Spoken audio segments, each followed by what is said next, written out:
খ্রিস্ট ধর্মাবলম্বীদের সবচেয়ে বড় ধর্মীয় উৎসব বড়দিন সামনে রেখে লেবাননে চলছে ব্যাপক প্রস্তুতি। বৈরুত সহ দেশটির গুরুত্বপূর্ণ স্থান ঢেকে ফেলা হয়েছে নিরাপত্তার চাদরে।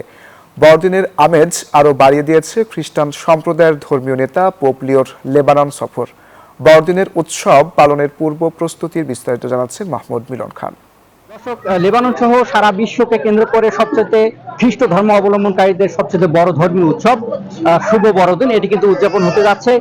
রাজধানী বেইরুত সহ দেশের বিভিন্ন শহর ও জনপদ ইতিমধ্যে সেজে উঠেছে চোখ ধাঁধানো আলোকসজ্জা ও নান্দনিক সজ্জায়। রাত নামলেই পুরো শহর রূপ নিচ্ছে এক আলোকসজ্জার উৎসবের নগরীতে। বড়দিন উপলক্ষে চার্চগুলোতে চলছে শেষ মুহূর্তের প্রস্তুতি। লেবাননের প্রশাসন বড়দিন উপলক্ষে চার্চ, জনসমাগমস্থল ও গুরুত্বপূর্ণ এলাকাগুলোকে বাড়ানো হয়েছে নিরাপত্তার ব্যবস্থা। অর্থনৈতিক সংকট ও আঞ্চলিক অস্থিরতার মধ্যেও বড়দিনের আনন্দ ধরে রাখতে চেষ্টা করছে সাধারণ মানুষ। সব মিলিয়ে লেবাননে 25শে ডিসেম্বরকে সামনে রেখে এই মুহূর্তে চলছে একটি সম্প্রীতির আবহাওয়া, যেখানে লেবাননের খ্রিস্টান ধর্ম অবলম্বনকারীরা সহ সব ধর্মের লোকেরা এই উৎসবে যেন আনন্দে মেতে উঠেছে। লেবাননের বেইরুত থেকে মিলন খান, নিউজ 24।